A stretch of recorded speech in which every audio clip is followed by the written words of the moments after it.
Jon stood upon the cold battlements of Winterfell, the thick northern wind whipping around him like the tails of ghosts. His breath curled in the moonlit air, floating off in silver wisps. He had made the choice to ascend the steps to the top of the walls alone tonight, with only his cloak of black and gray wool for company. Beneath his gloved hands, the stone felt rough and ancient, and the memory of the wall, the freezing nights, and the vows he had once cherished all clung to his soul. But now, in the quiet hush of Winterfell's ramparts, he no longer felt purely Jon Snow. He was Aegon Targaryen.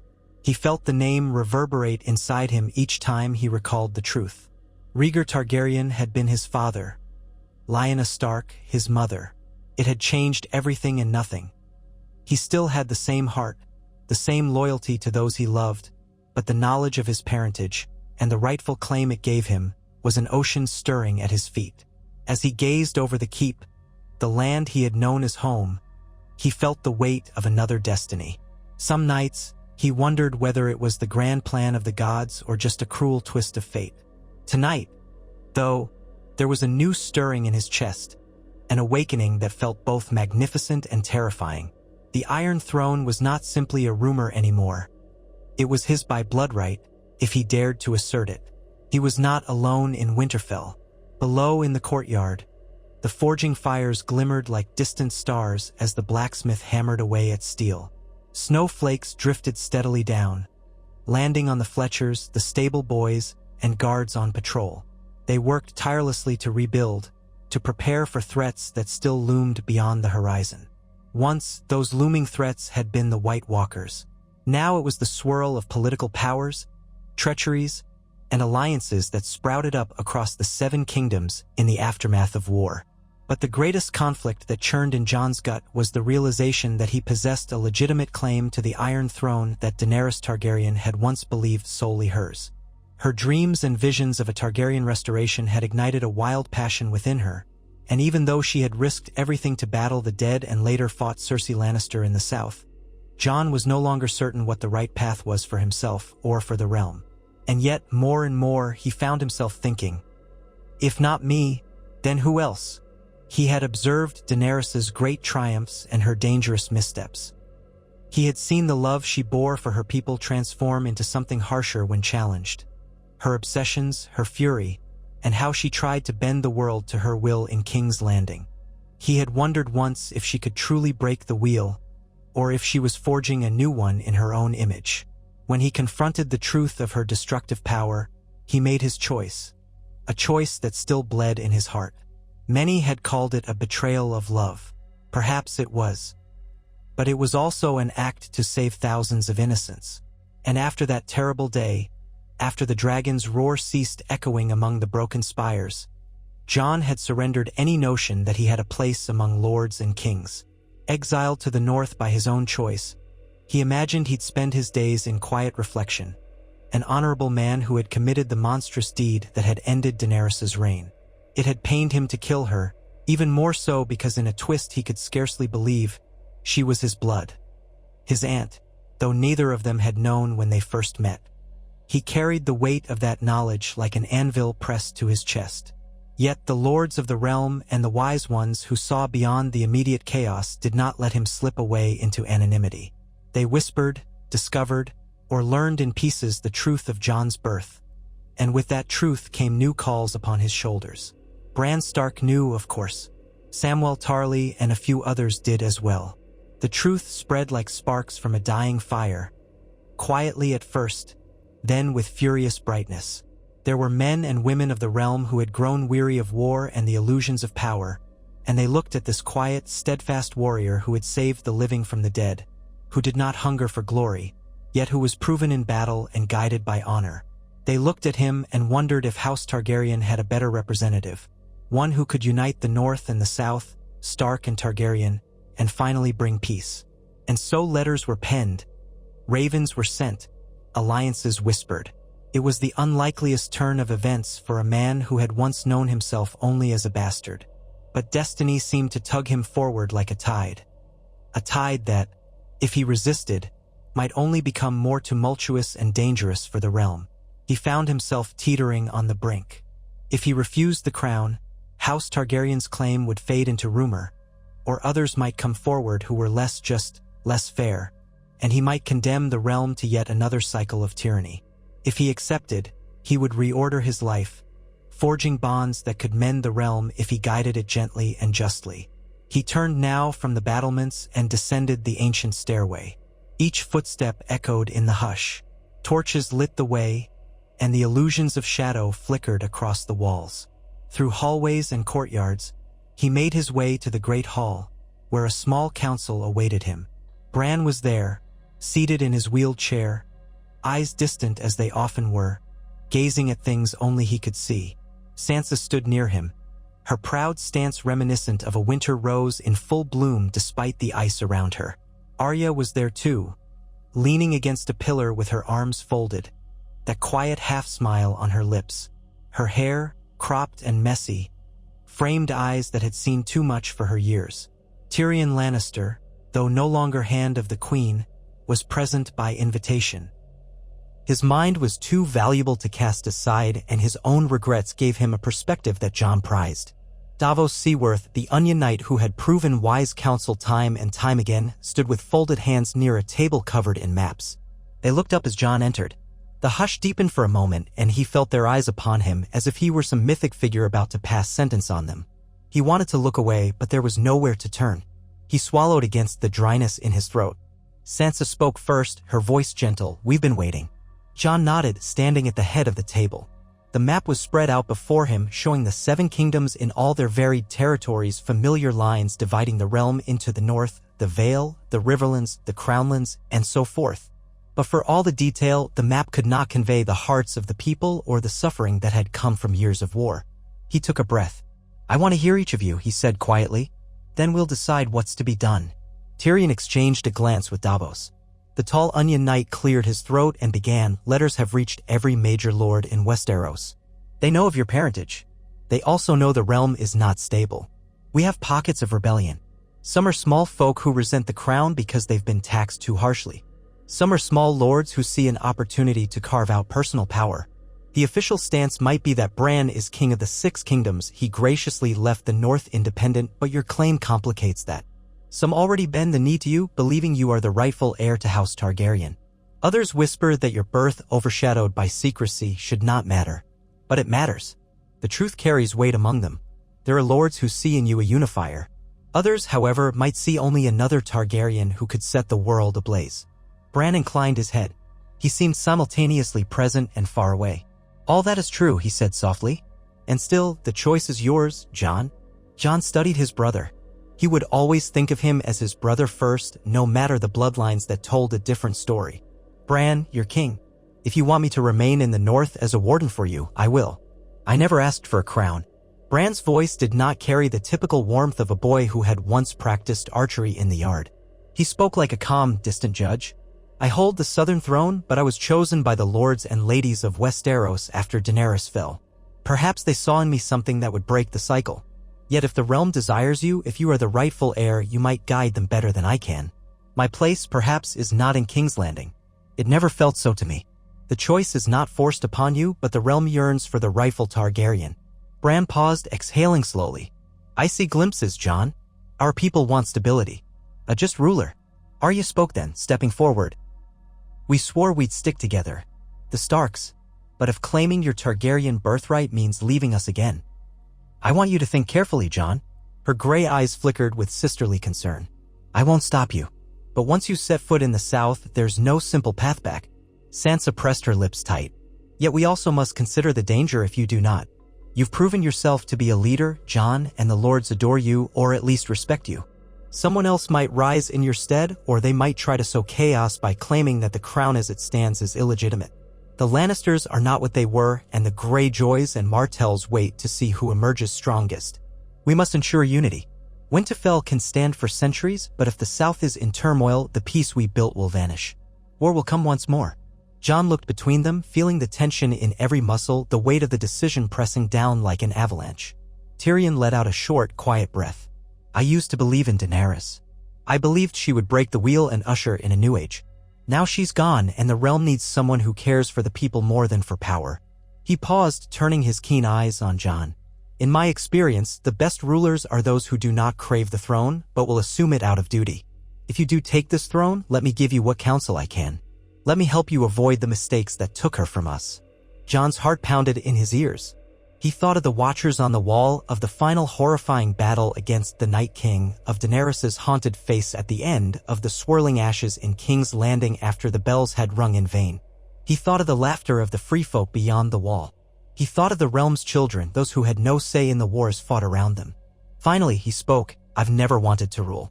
But I won't let the realm fall into chaos if there is a chance to keep it whole and safe. His voice trembled with quiet resolve. If it must be me, then it will be me. A hush lingered for a moment. Then, step by step, those in attendance inclined their heads. Sansa moved first, stepping forward and placing her hand upon his arm. She looked up at him, and in her eyes glistened both pride and sorrow. You'll do what's right, she said. I have faith in that. Word rippled through Winterfell and beyond. Ravens departed in flurries of feathers from the Rookery Tower. House Manderly, House Glover, House Serwyn, House Royce, and a dozen others all prepared to travel to Winterfell to attend a grand assembly. The question, should Jon Snow, who was in truth Aegon Targaryen, claim the Iron Throne and unify the Seven Kingdoms? Or should the realm remain fractured under separate rulers, with Bran Stark in the south and Sansa Stark ruling the independent north? Leaders arrived over the course of weeks. The roads were perilous but passable, and the tension felt like a string pulled tight enough to snap. Yet there was also a kind of hope in the air, fragile as a spun glass ornament. Few had forgotten the horrors of war. No one wished to see the dragon's fire again, or to experience the heartbreak of King's Landing's final devastation. If Jon Snow truly was the rightful heir, many believed he might guide Westeros away from that carnage. Others saw a chance to carve out autonomy, to break from any Targaryen claim once and for all. They came with arguments on their tongues and proposals in their hearts. When the day came that the lords and ladies gathered in the Great Hall, the combined heat of so many torches and bodies made the air stifling, despite the winter winds that lay just beyond the great doors.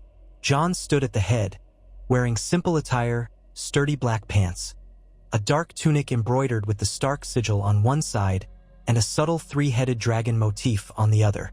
He felt uneasy donning the Targaryen symbol. He had no dragons at his command, no interest in conquest. But it was a declaration of identity nonetheless. He scanned the hall. Houses from across the realm were represented. Stark, Arryn, Tully, Manderly, Glover, Royce, Reed, Ser Davos representing the Crownlands in part, Tyrion representing House Lannister, Bronn for Highgarden, and some representatives of Dorne and the Iron Islands. It was a testament to how the realm had changed. Alliances shifted, families rose and fell, and yet they all stood here now. Sansa, close by, observed with the same calm determination that had guided her through many a peril. Bran, enthroned upon a simple wooden chair for now, kept his silence. Arya had receded into the corners of the hall, watchful, her hand resting on the hilt of a dagger. She did not speak unless she had something critical to say, but Jon knew she was there, an unspoken promise of protection if this gathering turned sour. 100 voices seemed prepared to burst forth, but they fell silent when Jon raised his hand. He spoke without flourish, letting the quiet sincerity in his voice carry the moment. You all know who I am. You know what's been revealed of my birth. We have come together to decide if I shall claim the Iron Throne. I won't force anyone to bend the knee. That's not my way. I ask only that we speak honestly about what is best for the realm. If that means you do not want me as your king, I will abide by your decision. Among the first to step forward was Yohn Royce of the Vale. He was tall, grim-faced, loyal to House Arryn, but he had seen Jon's valor in the past. You have Ned Stark's blood in your veins, and you have Rhaegar Targaryen's blood. The Vale remembers how you faced the Night King alongside our knights. We remember that you took no pleasure in the destruction that followed. We trust you, Jon Snow. For many of us, that is enough. His resolute tone carried weight in the hall. Then Wyman Manderly of White Harbor spoke, his large frame and jovial presence somewhat tempered by the gravitas of the moment. We named you king in the north once because you protected us from the nightmares beyond the wall. I can't speak for everyone, but I know that if the realm must choose a Targaryen, they could do no better than you. You're a Stark as well, in heart if not in name. He bowed his head in a gesture of respect. But not all were so quick to accept. A lady of Dorne, slender and poised with a face burned by the desert sun, voiced skepticism. I recall Targaryen rule in Dorne was never welcome. We fought wars for our independence. You say you will not impose by force, but will that hold if dissent arises? She fixed Jon with a steady gaze. Words are cheap. We've lost enough to the ambitions of monarchs. Why should we kneel? Jon met her look without wavering. You shouldn't kneel if it's out of fear. I want to earn your loyalty through fairness and mutual respect. Dorne suffered under kings who did not understand your ways, your needs. I intend no subjugation. That is not who I am. She arched an eyebrow. And if half the realm wishes to remain separate, would you accept that? He nodded, though every muscle in him seemed ready to tense. If the realm is best served by such an arrangement, so be it. But if we remain separate, what happens when the next threat arises, when a foreign power lands on our shores, or if one region is ravaged by famine while another thrives? We are strongest together, helping one another, just as we were when we fought the dead. Tyrion's voice interjected, calculating yet earnest. Lady Shira, you must also consider that a fractured Westeros invites opportunists, warlords, or outside conquerors. Remember the Sellsword companies across the narrow sea, the potential threats from Essos or the Ironborn who might see an opening. Unity need not be a chain. It can be an alliance of hearts. But we can only move forward if we trust in a just leader. A murmur spread as the hall digested those words. Then another voice emerged, a woman of House Glover. We also must recall what happened the last time a Targaryen queen tried to take King's Landing. Half the city was burned. Are we to trust that this Targaryen is different? Yes, we fought beside him when we thought he was a Stark bastard. But a crown changes a person. Sansa turned her regal face towards the speaker and answered before Jon could. A crown can change a person, you're right. But I have known Jon all my life, and he has never been one to seize power or harm innocents to prove a point. He has sacrificed himself time and again for the realm. If he has any flaw, it's that he's too honorable for his own good. Low laughter rippled through the room, not in derision but in agreement. Davos shifted, resting his hand on the table. We can't deny he saved many lives. If you all mean to say we should ignore that in the face of his lineage, well, that'd be a mistake. Bran lifted his gaze. The realm speaks. Jon, it's time you gave them your final word. Jon inhaled, feeling the eyes of lords, ladies, knights, and bannermen upon him. The hush was thunderous. We've seen what war does, the cost of it. We've seen tyrants seize the throne and use it to fulfill their own desires. We've seen entire houses disappear. But I stand before you not to demand a throne by right of birth. I stand before you to ask, how can we build a lasting peace? I've bled for this realm. I've lost brothers, sisters, dear friends. I think each one of you has lost someone. Would you follow me if it means an end to that loss, if it means your children can grow without fear of seeing their home burned or enslaved? He paused, letting the memory of ashes and snow weigh on the assembly.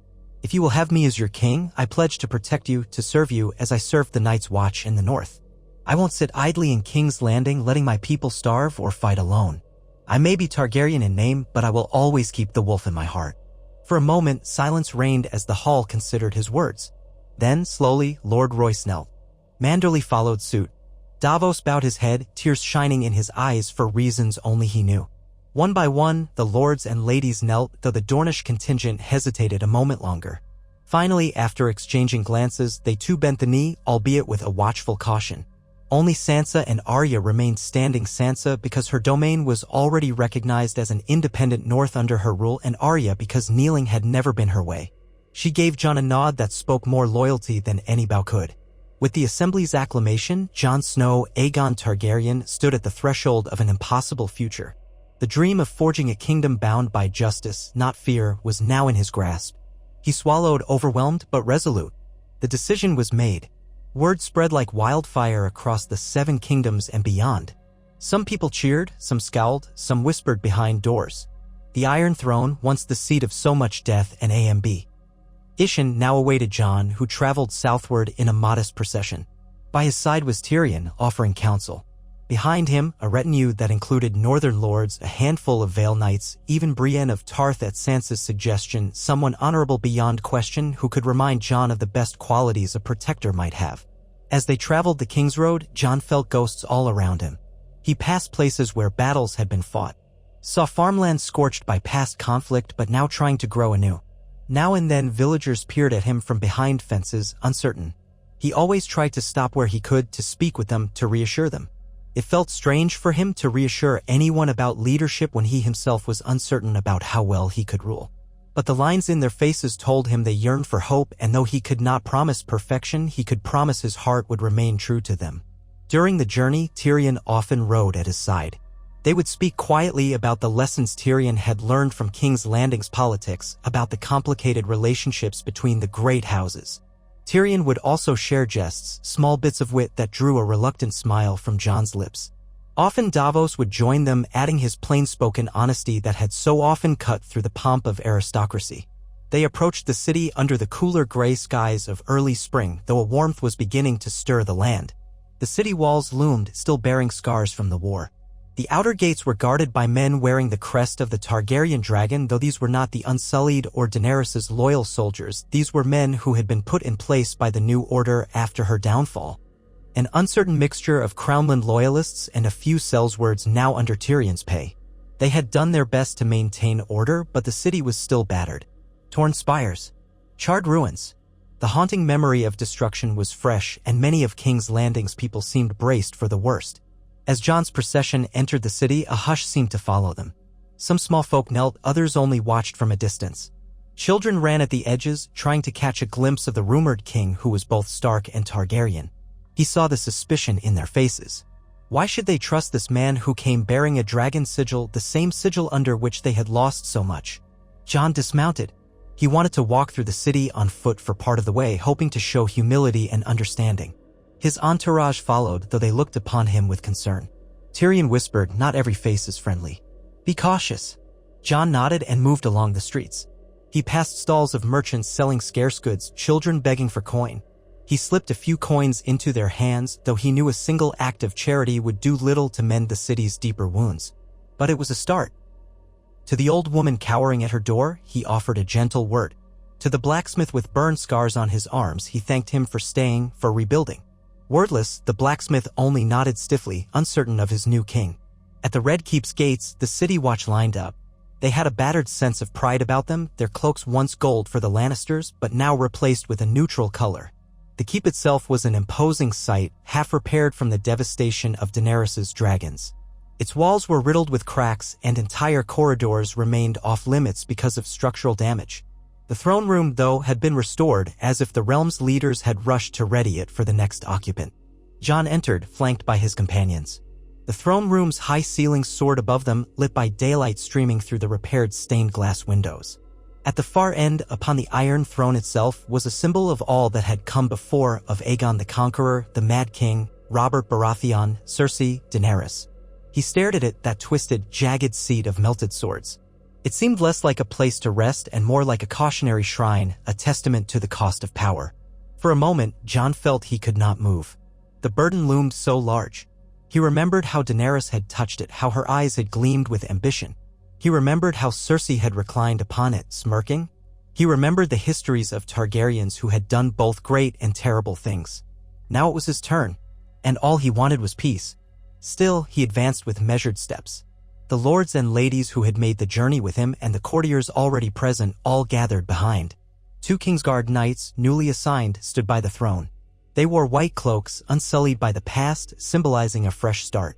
Jon halted at the base of the dais.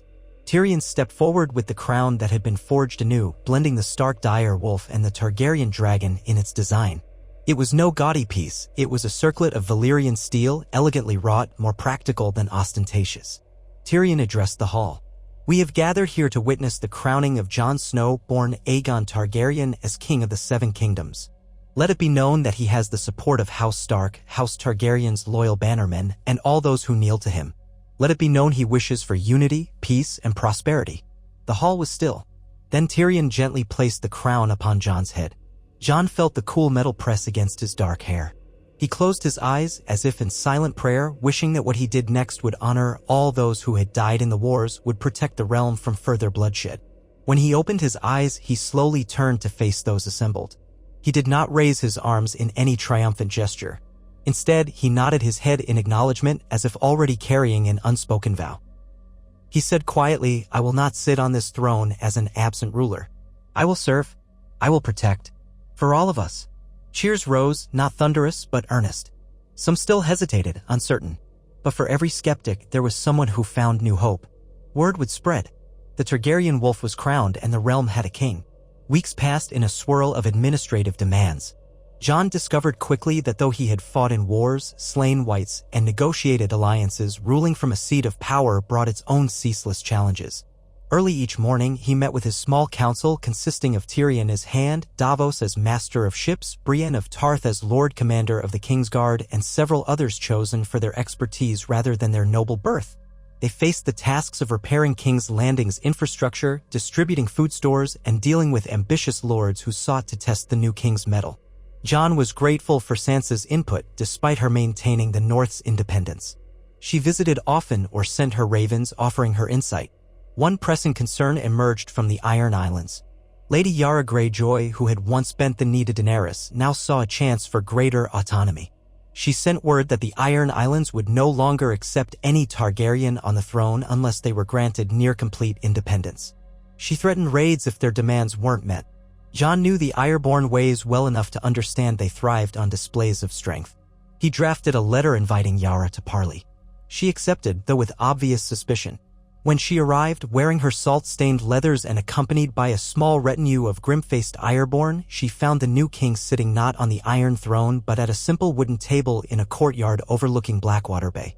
Tyrion and Davos were by his side, but Jon's posture was open, not threatening. Yara eyed him with that fierce half-smile. "So, King Aegon Targaryen, you mean to treat with the Ironborn? You'd better not think we've forgotten how your aunt promised us our freedom." Jon, and used to being called Aegon, suppressed a grimace. "I recall well. I know you were loyal to her, but that time is gone and the realm needs stability. I won't subjugate your people, Yara, but I need you to respect the mainland. No more raids, no more pillaging, or you'll face consequences. If you want more autonomy, we can negotiate, but you must accept the crown's ultimate authority in matters of realm-wide defense." Yara's pale eyes flicked to Davos, who merely offered a calm shrug, and then to Tyrion, who said nothing. She leaned forward. "We want the right to govern ourselves, collect our own taxes, fish and sail as we see fit. We'll pay a tribute to the crown for protection if there's a threat from outside. But if your plan is to rule us like the old kings, no Ironborn will stand for it." Jon considered carefully. "If the Iron Islands are part of the realm, you'll have representation in the council. We will not exploit you. We only ask that you do not exploit the rest of the realm through violence. Pay your fair share, abide by the laws we set for peace. And if a foreign threat comes, we stand together." Yara gave a short laugh. "You talk like a man who doesn't know the Ironborn. But you fight with honesty, that much I'll give you. If you grant us the space to live by our ways, within reason, we'll not raise our swords against you. You have my word on that." Their conversation spanned several hours, hammering out the terms of a tenuous agreement. In the end, Yara left with a new perspective on Jon Targaryen. He was no spineless southern king nor a dragon tyrant. He was something else, something that might just work for the Ironborn as well. The realm took another small step toward cohesion. Yet the tides of peace were never without ripples. Across the sea, rumors drifted in of an exiled lord gathering the Golden Company for a fresh attempt at invasion. In the Westerlands, lesser Lannister cousins bickered over territory. In the Reach, Highgarden was still adjusting to Bronn's improbable rule, leading to frequent disputes with old vassal houses that despised being under a Sellsword's domain. Jon spent tireless hours overseeing these matters, often relying on Tyrion's knowledge of the families and Davos's level-headed approach to negotiation. Now and then he received unexpected but vital help from Samwell Tarly, newly sworn as the Maester of the Red Keep. Sam's presence warmed Jon's heart. It felt like a piece of honest friendship in a sea of politicking. Sam's face would break into that familiar grin whenever Jon appeared, and in turn, Jon felt at ease. The burdens felt lighter with Sam's wise counsel. Amidst the swirl of governance, there came a day when Jon found a moment to breathe. He stood on a balcony overlooking the city at dusk, letting the wind ruffle his hair. The sound of bells and distant chatter rose from the streets, less frantic than before. The repairs of the city had been slow but steady, the scars still visible yet healing. He closed his eyes, inhaling the scent of salt and tar from the harbor, remembering the crisp, cold air of the north. He missed it, especially when King's Landing's days grew hot and muggy. A soft voice at his side startled him from his reverie. It was Arya, who moved so silently even the king's guards rarely caught her approach. She leaned on the railing next to him. "It's a strange place to find you, brother. Everyone's looking for you inside, the lords and ladies with their demands." He exhaled a quiet laugh. Let them wait a moment. Even a king should have peace once in a while. She gave him a teasing smirk, then looked over the city lights. After a pause, she spoke more seriously. Do you regret it? Jon turned, meeting her gaze. Regret taking the throne? She nodded, short hair shifting with the breeze. You always wanted a simple life, I think. The Night's Watch, doing your duty. This is the opposite of simple, and it's just going to get more complicated. He studied her, remembering the little girl who had once asked him to help her with her sword stance. She'd grown into a lethal fighter, a savior of the realm in her own right when she ended the Night King. Sometimes I do regret it, he admitted. But I can't walk away, Arya. Not when so many depend on me now. If I can do some good, maybe it's worth it. She tilted her head. You've always been too noble for your own good. That's what I love about you. Then her eyes grew distant, and for a moment, she looked like the child he remembered. Just don't forget yourself, Jon. Power changes people. He reached out, gently resting a hand on her shoulder. If I ever change for the worse, I trust you to remind me who I really am. Arya's lips curved into a sad smile. You know I will. She pressed a brief kiss to his cheek, then slipped away into the shadows, silent as a wraith. Winter slowly released the realm from its grip, and though the next winter was surely only a few years away, the land recovered from the horrors of the Long Night and the final wars. King's Landing bustled with fresh trade caravans coming in from Dorne and the Reach. The North remained independent under Queen Sansa Stark, but the ties between her and Jon remained strong. She came for visits, bringing news of harvests, the forging of new alliances in the North, and the forging of new steel for the Crown's armies. Across the seas, envoys of foreign lands began to arrive, curious about this new Targaryen king who had once been a bastard of Winterfell. They came from Braavos, Pentos, Volantis, even the distant lands of the Summer Islands. Jon met them all with the same quiet courtesy, forging trade deals intended to strengthen Westeros and avoid the mercenary entanglements that had caused so much strife in the past. Despite the gradual progress, not everyone was content. The memory of Daenerys's final assault haunted many. The Targaryen name, for all its storied history, still stirred fear in pockets of the population. As the months rolled on, rumors swirled of secret factions wanting to undermine Jon's rule. One day, a coded message reached Tyrion's hands. There was a plot brewing to assassinate the king, orchestrated by unknown lords and financed by wealthy benefactors from Essos. Jon took the threat seriously. He doubled the guards, ordered thorough investigations, and used the intelligence networks that Varys had once overseen, now maintained in a rudimentary form by agents loyal to Tyrion and Bran. Still, rumors persisted. A handful of would-be assassins were caught lurking in the city's alleyways or creeping near the Red Keep. Their confessions hinted at deeper conspiracies involving lords who had lost power or gold because of the new king's policies. Possibly, too, they came from fanatics who worshipped the memory of the Mother of Dragons, believing Jon a traitor for ending her life, though that detail was never made public, many suspected. The complexity weighed on Jon's heart, but he pressed forward, determined that fear would not govern him. If he cowered behind high walls, he was no different than the tyrants who had come before. In the midst of these threats, a raven arrived from Samwell Tarly's old home, Horn Hill, bearing dire news. Tarly scouts had spotted ships nearing the coast, not Westerosi ships, but sails displaying the Golden Company's emblem. The famed Sellsword Legion, rumored to have been battered after Cersei's downfall, was evidently being reformed under new leadership. Intelligence hinted at a figure with supposed Targaryen ties fueling their cause. It seemed they intended to land and instigate a war to place yet another Targaryen pretender on the throne. Fury rippled across the small council. Tyrion recalled the Golden Company's reputation. Disciplined, well-armed, fiercely loyal to their paymaster. Davos worried about the coastal defenses. Jon refused to let fear override his sense of duty. He convened a war council, summoned the lords who had pledged to him, and prepared for a confrontation. This time, the realm would not face the threat alone or scattered. Troops from the Crownlands, aided by Stormlanders and the Vale, mustered on the beaches near Storm's End, prepared to repel any attempted landing. Jon himself rode out to oversee the defense. He knew the men needed to see their king, to believe in the cause for which they might die. He visited the camps at night, speaking with common soldiers, listening to their doubts, encouraging them. He remembered all too well the fear he had felt on the eve of the Battle of the Bastards, and he tried to offer solace. When the Golden Company's ships finally appeared, they were fewer than expected, perhaps half the size of a grand invasion force. But they were well-disciplined. Banners fluttered, horns sounded. Jon's men lined the shore, archers ready on the cliffs, cavalry prepared inland. It was a precarious standoff. The Golden Company ships anchored at a cautious distance, and for a tense half-day, neither side moved. Eventually, small skiffs came to shore under a flag of parley. Jon, flanked by Davos and Brienne, agreed to meet their representative on the beach. A tall, broad-shouldered man, clad in black and gold, emerged. He bore the insignia of the Golden Company's commander, likely a lieutenant.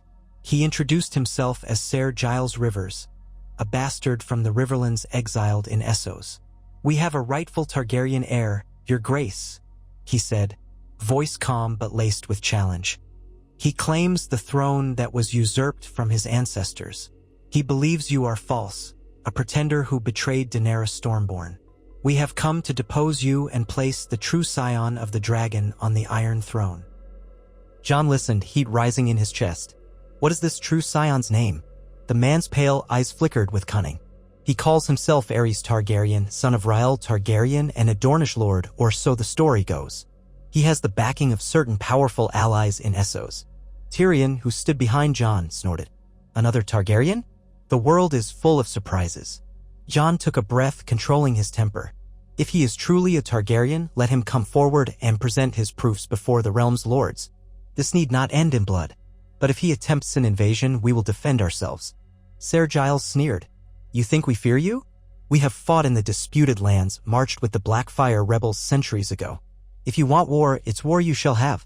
But if you surrender the throne, we'll grant you mercy. Jon's eyes hardened. He thought of all the people who would suffer if these Sells-words landed and burned their path to King's Landing.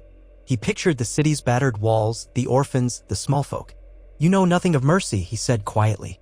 I will not abdicate the throne. It is my birthright, and more importantly, the realm chose me. If your so-called prince wants to avoid bloodshed, let him stand before us in peace. If not, then you force our hand. The parley ended with no resolution. War's threat was thick in the salt breeze. Jon's forces readied for an amphibious assault, building defensive stakes along the beach and stationing archers on high. The Crown's small fleet, bolstered by ships from the Vale and Dragonstone, patrolled the waters. Days passed in tension, each side waiting for the other to make a move. Jon found himself standing on a cliff edge at dawn, gazing out at the enemy ships. Seagulls screamed overhead, and the crash of waves was relentless. Brienne and Davos joined him, their expressions mirroring the weight of the moment. I don't want to spill blood, Jon muttered, but I can't let them land. Brienne's voice was resolute. They've made their intentions clear, your grace. They won't parley-foo. Further, this is a Sells-word company. War is their trade. Davos nodded. We do what we must. They've no loyalty except to coin. Let's see if we can reduce their reason to fight. Jon called a strategy meeting with his chief knights, archers, and admirals. They decided to attempt to strike at the Golden Company fleet at night, using smaller, swift boats to set fires or disable their vessels. It was a risky move, reminiscent of old tactics the Ironborn might use, but they hoped it would cause enough chaos to drive the Sells-words back to sea, or at least weaken them. That night, with moonlight glinting off the black water, a band of rowboats set off from hidden coves. Each carried archers and barrels of flammable oils. Their oars moved in near silence.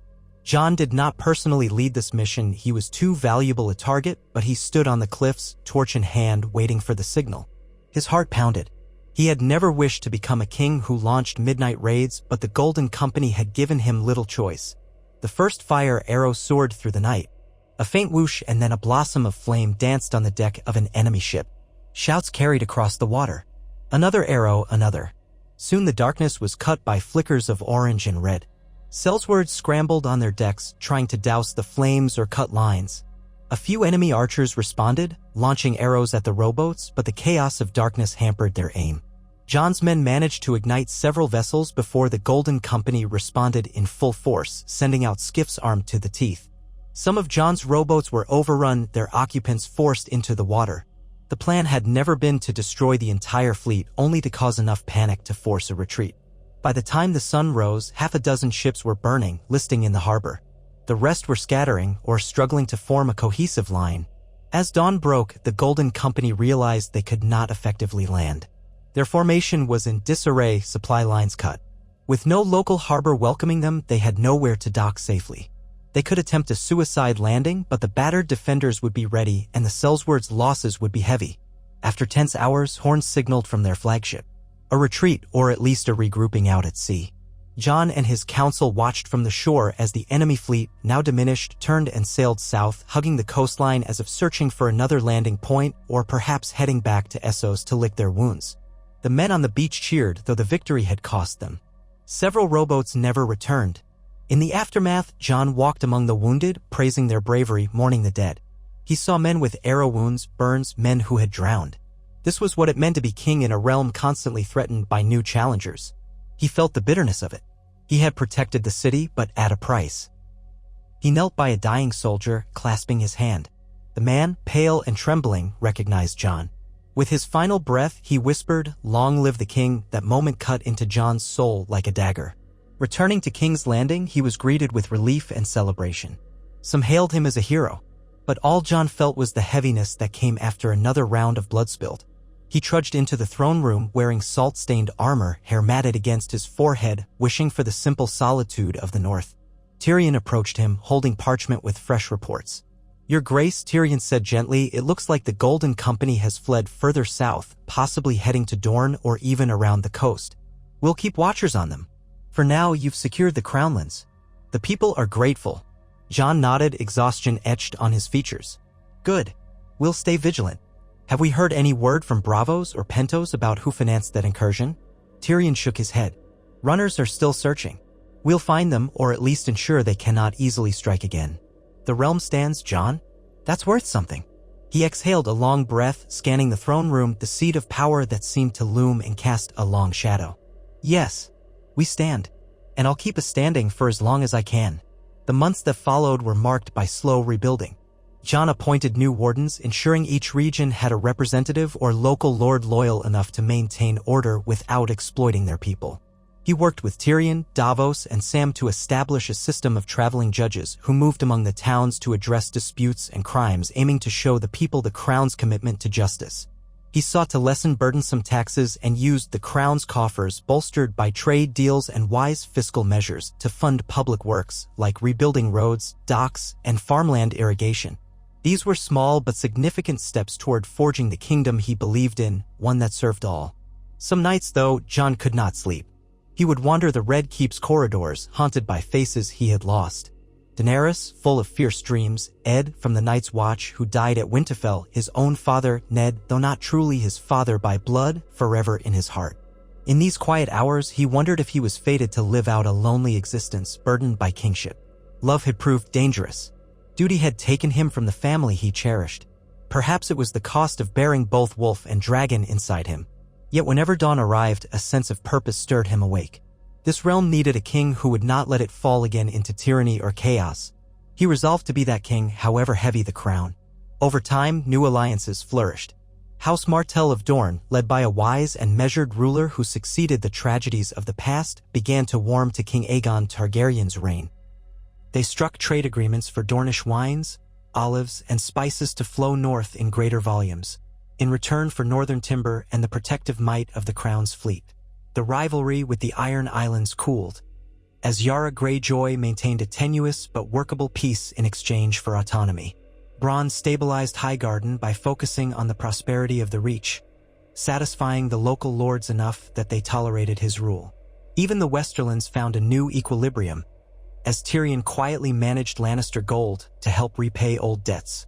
A few times a year, Jon traveled to Winterfell, meeting with Sansa and seeing that the North thrived under her wise hand. The North's independence remained a symbol of the new era, a realm where a kingdom could stand alone but still be allied, free of old grudges.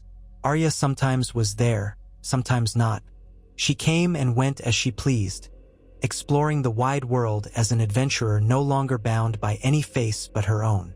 The Stark siblings, though scattered, remained bound by unbreakable love. In a year's time, King's Landing had changed. The city was no paradise, but the markets bustled with new life. The streets were safer than they had been in decades, and the memory of Dragonfire began to fade. When people spoke of Targaryens, it was no longer with blind terror or blind devotion. It was with measured respect for the new king, who had proven a shield rather than a sword. The small folk began calling him the White Wolf, referencing the stark colors he still wore in subtle ways, and the quiet strength that reminded them of Ned Stark's Northman courtesy. He never encouraged the name, but neither could he stop it. People will call their king what they will. On a bright afternoon, the sunlight gleamed through the throne room's windows, illuminating the Iron Throne in a soft glow, almost stripping it of its menace. Jon held court, listening to petitions. He had done this many times by now, but each day brought new challenges. He judged disputes over land, heard accusations of theft, granted a boon to a traveling merchant who brought horses from Essos, then turned to a conflict between two noble houses feuding over a marriage contract. He tried to settle matters fairly, drawing on Tyrion's cunning, Davos's sense of decency, and his own instinct to help those in need. When the day's petitions were finally done, and the hall emptied save for a few guards, Jon stood in a moment of reprieve. He approached the throne steps, looking at that jagged seat of melted swords, the symbol of centuries of Targaryen rule, the seat that had cost so much blood. With a tired sigh, he ascended the steps and sat, letting the metal press against his back. He realized it felt neither triumphant nor enthralling. It was simply cold. Tyrion approached, gazing at him thoughtfully. "You wear the crown well, your grace." Jon rubbed his brow. "I wear it, yes. Well, I'm not sure." Tyrion chuckled. "Trust me, I've seen the difference between those who lust for power and those who bear it reluctantly. You, my friend, bear it in a way the realm desperately needs." Jon's gaze drifted to the tall pillars, the soaring windows. "We'll see. The Golden Company could return, or some other rival might rise. But for now, we have peace." He paused, letting the hush of the hall settle. "Do you think this is enough? Have we broken the wheel Daenerys spoke of?" Tyrion shrugged mildly. "The wheel might have cracked, but it's not entirely broken. The realm still has its lords, its hierarchies, its ambitions. Yet I do think we've found a new balance. A gentler hand on the reins can mean a world of difference. The people have hope again." Jon nodded slowly, letting the moment sink in. "I pray that's true. I'll do all I can to keep it so." With that vow in his heart, Jon Snow, Aegon Targaryen, remained upon the throne, gazing at the possibility of a kingdom guided by justice, remembering all that had been lost to bring him here. He was the son of ice and fire, the child of a secret union, the man who never wanted power yet found it thrust upon him. The mistakes of the past had torn the realm apart. He would spend each day ensuring those mistakes were not repeated. And in that quiet, persistent dedication, perhaps there was a chance that Westeros would at last know a time of peace unbroken by the sound of swords. Seasons would turn, new conflicts would undoubtedly arise, but for now, the realm breathed. The crows took flight from the Red Keep, drifting on the wind over a city rebuilding from ashes, over farmland greening after winter's frost, over a king who wore a crown of both wolf and dragon, determined to honor the name he had once never thought to claim. He was Jon Snow to many, Aegon Targaryen to others, but to himself, he was simply a man trying to keep the world whole. And for that brief and shining moment, as the banners of Stark and Targaryen rippled side by side in the warm breeze, it was enough. The next few days in King's Landing were unseasonably warm, bathing the city in golden sunlight. Dust motes drifted through the corridors of the Red Keep in the afternoon glow, and the raised voices of petitioners swelled and ebbed like tides throughout the throne room. King Aegon Targaryen, still called Jon Snow by those closest to him, felt the heat settling into his very bones as he listened to disputes about farmland boundaries and shipping tariffs. Sometimes the simplest matters demanded the greatest patience. He had resolved to hold open audiences more often than his predecessors had. It was not an easy decision. Listening to the complaints and pleas of common folk was draining, yet it was crucial to the style of kingship he meant to embody. If he genuinely wanted a realm where no man or woman felt unheard, then the Red Keep must open its doors rather than keep them barred behind layers of courtiers and red tape. The routine had become familiar. Each morning, he would enter the throne room with Tyrion Lannister, his hand, and a handful of counselors. Knights of the King's Guard would flank him. Brienne of Tarth, Lord Commander, often stood at the base of the dais with an alert, silent vigilance, her keen eyes taking in every movement.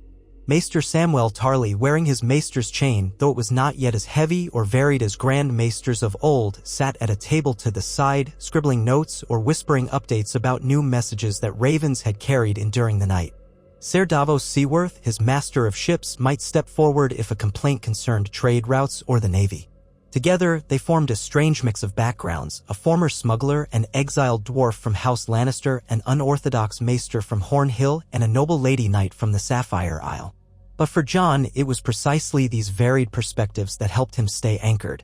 He did not want a council composed entirely of aristocrats who knew nothing of the small folk's struggles. This was a patchwork realm, and in many ways, a patchwork council was needed to govern it. One morning, after dealing with an especially tense matter of farmland rights in the Reach where an impoverished lesser lord had taken the farmland of small folk without paying them fairly, Jon rose from the Iron Throne with a sigh and dismissed the court. He asked Tyrion and Davos to remain. The mass of petitioners shuffled out, some satisfied with their resolution, some displeased and scowling, while others wore expressions of relief simply to have been heard by the king. When they were gone, the throne room fell into a deep hush. The afternoon sun lit the scorched pillars, some still bearing faint black streaks from the destruction Daenerys had wrought on the city over a year before. Though the physical damage had been repaired in many places, evidence of that day remained. Even the newly installed windows, some replaced with plain glass rather than elaborate stained designs, could not fully disguise the scars. Jon stepped down from the throne, the Valyrian steel circlet glimmering against his dark hair. He still wore the same style of clothing he preferred in the north, simpler cuts of black and gray with a faint embroidered dire wolf on one sleeve and a subdued three-headed dragon on the other. Approaching the central table, he placed both hands on it, leaning forward. Tyrion and Davos stood by. The farmland dispute in the Reach is settled for now, Jon said, glancing at a parchment Sam had left for them. But I suspect the lesser lord we just reprimanded will attempt something else soon enough. We can't watch him every moment. That entire region is riddled with these feuds, especially since Bronn's ascension to Highgarden. The local lords resent Elseword's lordship. Davos dipped his chin thoughtfully. He's done better than most expected, Your Grace. But his methods, well, we both know Lord Bronn has a short fuse if threatened. He's not exactly gentle, though I admit he has a way of ensuring the harvest is managed. Tyrion, leaning on the edge of the table, pursed his lips. Bronn is many things, a capable fighter, an opportunist, a man who appreciates gold above all else. But so far, he's kept the peace. Hasn't burned any villages or hanged peasants for no reason, so by that standard, some might say he's an improvement over certain aristocrats who preceded him. Nonetheless, the transition from House Tyrell to House Bronn of the Blackwater is jarring to them. Jon lifted a hand to his brow, wiping away sweat. King's Landing's warmth was stifling compared to the crispness of Winterfell. He couldn't help missing that bracing air. We'll keep watch. I just don't want smaller conflicts sprouting into something larger. We've had enough war. That was an understatement. Over the past year, the realm had come precariously close to another conflict when the Golden Company briefly threatened a landing. Jon's swift action on the coast near Storm's End, combined with sabotage efforts by the Crown's smaller ships, had forced the Sellswords to retreat. They had not reappeared in Westeros since, but ravens occasionally brought tidings that they were biding their time in the Stepstones or even in Lys, searching for another opportunity. Who truly funded them remained a troubling mystery. Some rumors pointed to exiled nobles from King's Landing or wealthy magisters of Essos who hated the new Targaryen regime. Others whispered it was some Targaryen pretender spinning elaborate tales of lineage that no one could fully prove. In any case, the respite did not mean safety. It meant watchfulness, constant, exhausting watchfulness. Jon straightened, scanning the two men. Anything else pressing? Tyrion nodded. A matter from the north. Sansa Stark requests a visit from you, some urgent counsel about trade routes and a situation with the Free Folk. It seems a new wave of wildlings have crossed from beyond the wall to seek shelter in the Giftlands, and some northern bannermen aren't pleased. Tensions are high. Jon's eyes flickered with concern. He had known something like this might come. After the Great War against the dead, the wildlings had earned the right to pass freely, but old prejudices did not vanish overnight. I'll ride north soon. Sansa doesn't ask for my presence lightly. He paused, considering. The realm has run well enough in my absence before. I'll leave Tyrion to oversee the daily petitions. Davos can keep the fleet vigilant. Brienne, we'll have to see if she'll join me or remain here to safeguard the capital. Davos gave a respectful bow. Of course, Your Grace. We'll manage. Tyrion smirked lightly. I'll do my best not to break the kingdom while you're gone. Jon gave a short laugh, turning to walk away. See that you don't. The preparations for travel took only a few days. A king's retinue typically demanded a large guard, elaborate wagons, and outriders, but Jon wanted to keep things simpler. He did not wish to disrupt every village on the King's Road with a massive entourage. He took about 50 men from the Crownlands, enough to deter bandits or malcontents, but not so many as to empty the city's defenses. Brienne insisted on accompanying him. As Lord Commander, she felt responsible for the king's safety, even if he still thought of himself as the warrior who needed no special shield. However, he did not deny her. If anyone in Westeros could hold off an ambush, it was Ser Brienne of Tarth. It felt almost nostalgic to ride north again. On the King's Road, he recognized certain bends, certain small towns. Memories rushed back, the days he had traveled as a boy, believing himself only Ned Stark's bastard, the desperate rides he had made while rallying forces against Ramsay Bolton, the triumphant return when the North had declared him king after the Battle of the Bastards. So much had changed. Now he was no longer a lord or a bastard. He was the king of the 7 kingdoms, well, 6 if one counted the North's independence, but that arrangement was more complex in practice. People called him Your Grace or the White Wolf or the Dragon Wolf. The names made him uneasy. As they moved beyond the neck, the air turned sharper, the skies grayer. Patches of snow dotted the ground. Winter was not in full force, but the North never let you forget its name. When they finally caught sight of Winterfell's granite walls, Jon felt his heart lift. Smoke curled from the chimneys. Guards atop the battlements recognized their king's banners, black with a subtle 3-headed dragon, quartered with the dire Wolf of Stark, and they sounded the horns in a greeting that echoed across the courtyard. The enormous gates swung open to admit them. Within, the yard was a bustle of activity, stable hands rushing to gather the horses, blacksmiths pausing in their hammering to gawk at the returning king, a handful of lords who had come to greet him. Amidst this, Sansa Stark stood near the steps to the great hall. She was dressed in warm furs of gray and white, her red hair braided and pinned back. Beside her was Arya, who must have arrived sometime earlier. Her face was half-shadowed by the hood of a dark cloak, and her stance carried the lean, coiled energy of a woman who had seen the world. The sisters watched as Jon dismounted. Though he was king, and though there were many around them, Sansa and Arya approached him as family first, both giving him a hug before stepping back and inclining their heads. It was a subtle blend of familial warmth and public deference. "It's good to see you, Jon," Sansa said. "I worried the snows might slow your ride, but you arrived quickly." He glanced at Arya, who gave him a small, mischievous grin.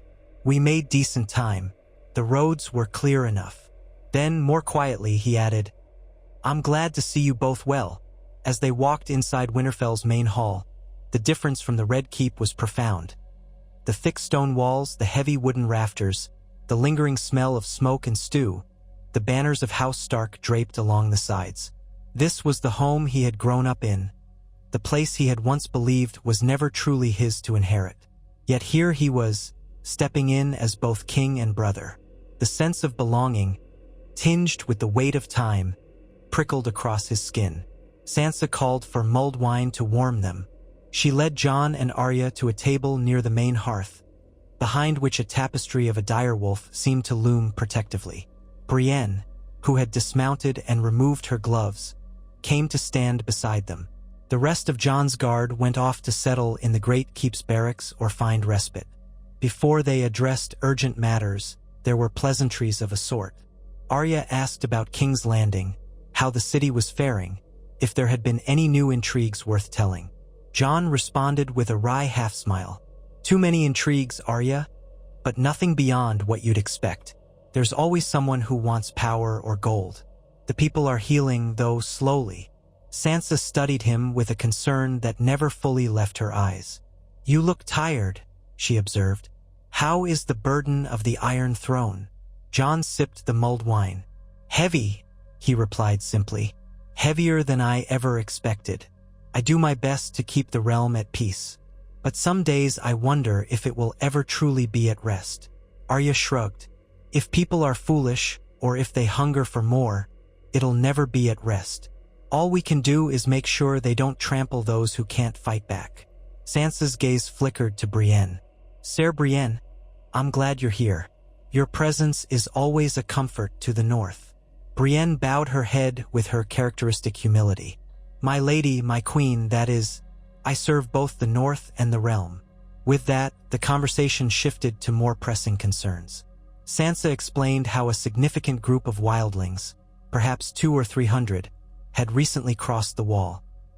Queen Sansa allowed them to take refuge in the northern lands just south of the wall, but some bannermen objected.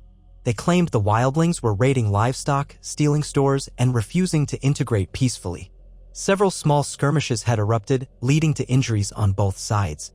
Sansa had tried to mediate, but tensions remained high enough that she wanted Jon's authority as king of the Six Kingdoms and as a recognized war hero in the north to calm matters. Arya had visited the Free Folk camp herself.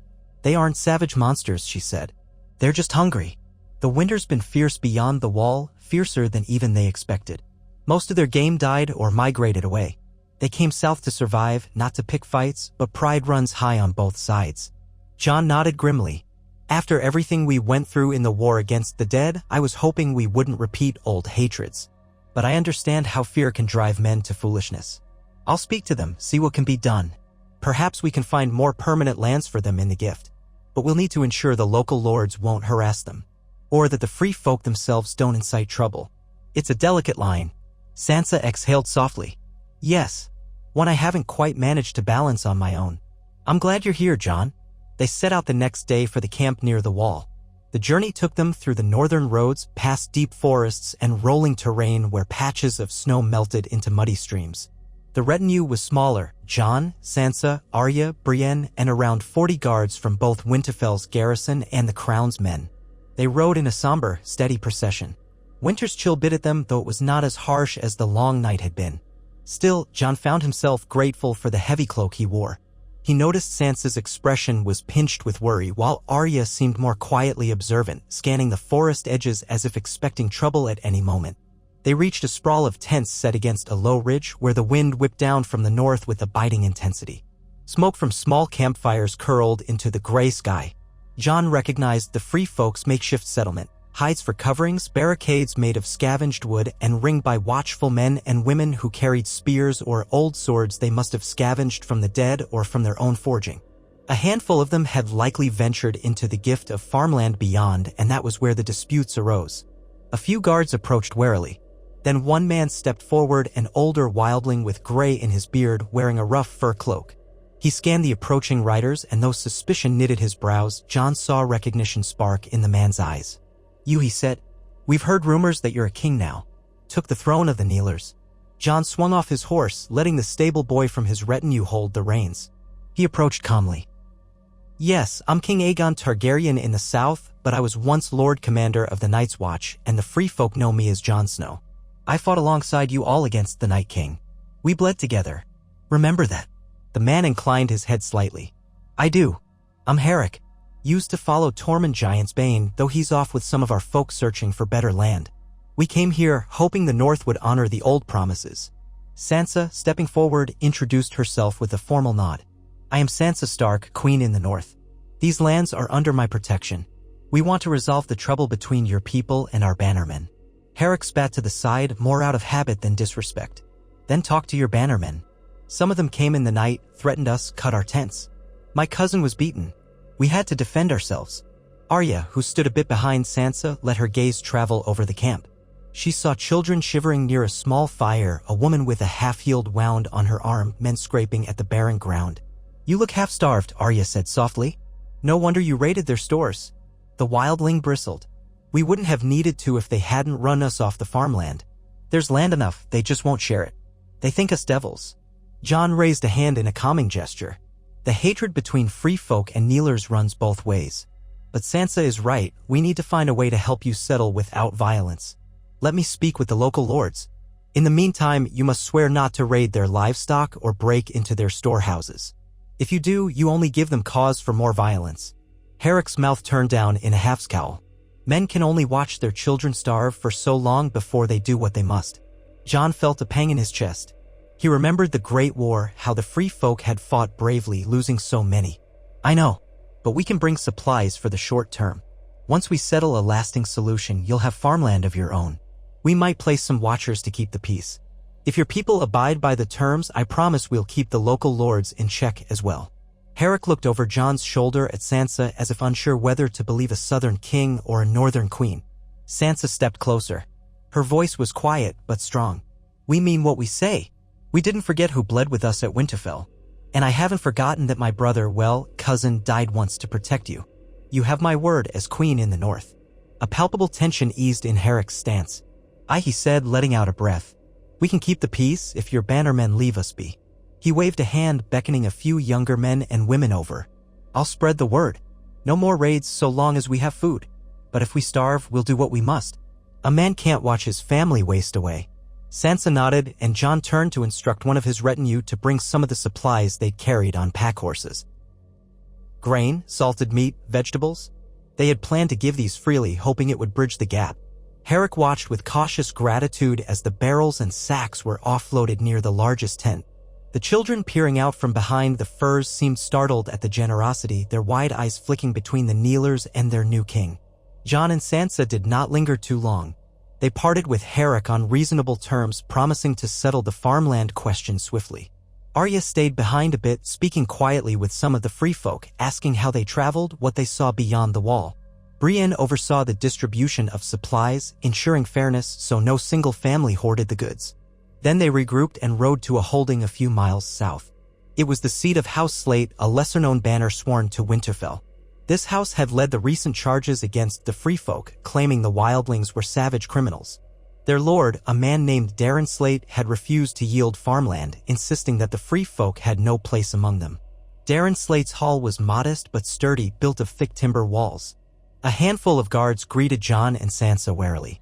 When word spread that the king of the Six Kingdoms and the queen in the north had arrived, Lord Slate was forced to receive them in his main hall, a drafty space warmed by a single hearth. Overhead, the beams were carved with old patterns reminiscent of dire wolves. Slate was a bearded man with narrow shoulders, wearing a cloak of dark brown fur. He bowed somewhat stiffly to Sansa and gave Jon a deeper bow, though his eyes were wary. My queen, your grace, welcome to my humble seat, he said, though there was a tension in his voice that belied the hospitality. What brings you so far north? Sansa and Jon exchanged glances before Sansa spoke. We come because we've heard you and your men have attacked the free folk camp. Some of them have been beaten or driven off farmland they attempted to cultivate. You know as well as I do that King Jon has granted them the right to settle in the gift. That was the agreement after the wars. Slate made a dismissive noise. I recall many agreements. But these wildlings are thieves. They burned a storehouse belonging to one of my vassals. They spook my small folk. Some are terrified to go outside after dark. We've had missing livestock, damaged fields. Jon's tone was steady but firm. Lord Slate, we've spoken to the free folk. They raided because they were starving and had been threatened. Starving men do desperate things. I'm not excusing theft, but you and your bannermen have given them no alternative. Slate's face twisted with indignation. They belong beyond the wall. The only reason they're here is because we took pity on them after the White Walkers were destroyed. But have they shown gratitude? No. They take what isn't theirs. And if we let them sow seeds in our fields, where does it end? Will they next demand our homes, our wives, our children? Brienne of Tarth, standing by Jon's side, narrowed her eyes in quiet disapproval. Sansa lifted a hand to quell any outburst. Lord Slate, the free folk have as much right to survive as any of us. They helped defeat the army of the dead. If it weren't for them, we might not be standing here. My father taught me the North values honor and loyalty. So let me be plain. You will not wage private war on them. If they break the law, we will punish them according to the law. If you attack them unjustly, we will punish you as well. Slate hesitated, glancing at Jon, whose expression was impassive. I see, he said, bitterness in his voice. Very well. If that is your will, my queen, and the king's, I'll comply. But I won't let them run wild. If they come onto my lands without permission, Jon cut him off, though his voice remained calm. We will set forth new boundaries and designate farmland for them. You will not hinder them, nor harass them, provided they do not cross into areas forbidden. Any future conflict will be judged by the crown and by Queen Sansa. If you disobey us both." The Lord's expression smoldered, but confronted with a united front from the realm's highest authorities, he had little choice. Reluctantly, he bowed. "As you say, Your Grace. As you say, my queen." Jon knew such resentment ran deep, but at least for now, a direct order would maintain peace. He spent the following days working with Sansa's council, including land surveyors who mapped out a tract within the gift that was underpopulated. House Stark owned it outright, allowing them to cede it to the free folk so they could plant their own crops in time for the next harvest. The arrangement was hammered into an official agreement, bearing both the sigils of House Stark and the Targaryen crown.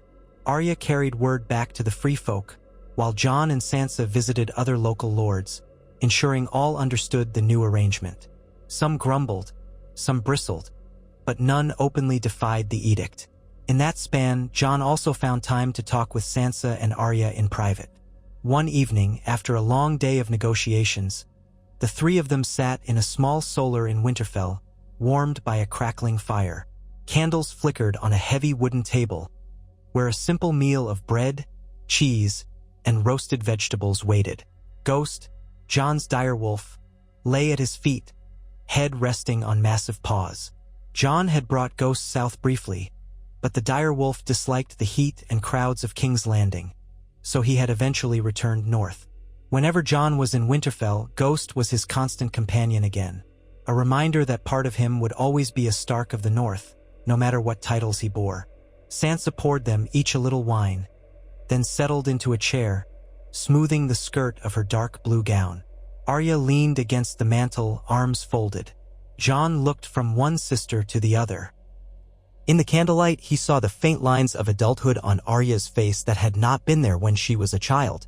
Sansa's features, too, held a certain tempered grace that spoke of all she had endured. "I heard rumors that the Iron Islands are stirring again," Sansa said quietly, addressing Jon. "Yara Greyjoy might be pushing for more autonomy beyond what was initially agreed." Jon nodded. "A raven from King's Landing arrived 2 days ago. Yara sees the realm in a precarious position, so she wants to press for near independence, paying minimal tribute. Tyrion says it's not a direct threat yet, but we need to be watchful. The Ironborn respect strength above all else." Arya made a small huff. "If they threaten us, we can remind them they're outnumbered. But I suppose that invites more war." Jon shot her a faint, sad smile. "We've had enough war. I'll handle Yara through negotiation if I can. She's not unreasonable, just determined to secure the Iron Islands' freedoms. If that's all she wants, we'll find a way.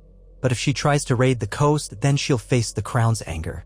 And the North's if she touches your shores." Sansa reached over and gently squeezed Jon's hand. "I'm worried about you. You have so many burdens. You used to be a man of the Night's Watch, then a king in the North, now a king of the entire realm, yet it feels like you keep trying to carry the world on your shoulders." Jon closed his eyes briefly. He could almost feel the weight pressing on him as though it were a physical burden.